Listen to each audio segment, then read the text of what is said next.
Okay, July 27th. I'm only going to cover one thing today. Today in 1974, the House Judiciary Committee passed 3 articles of impeachment out of committee into the full House, thereby starting the impeachment of Richard Nixon. So what I thought I would talk about today is the actual process of impeachment, for people who maybe have forgotten or aren't familiar.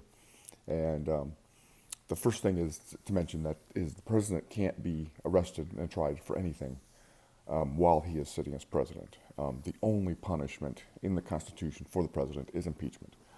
And so the process for impeachment is it starts in the House. So the House draws up the charges, the articles of impeachment.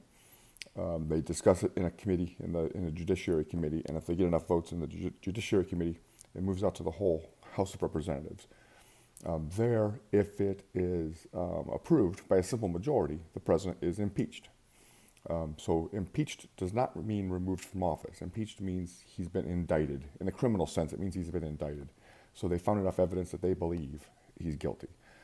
But they can't remove him. So once they have impeached him, then that moves into the Senate. And so the United States Senate then becomes the jury with the Chief Justice of the Supreme Court sitting as judge.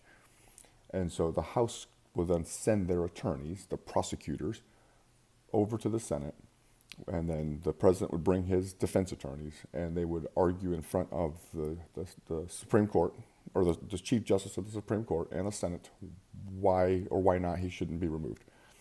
And so it's the Senate that decides whether or not to remove the president.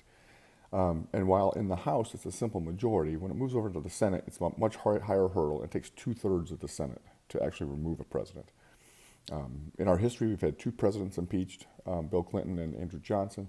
Neither were removed because they didn't get the votes in the Senate, although in Andrew Johnson's case, in 1865, it only was 1 vote that saved him. Richard Nixon resigned before he could be impeached.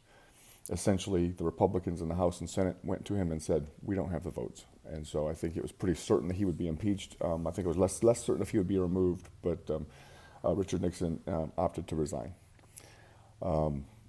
So that's what I have for you today. I'll see you tomorrow.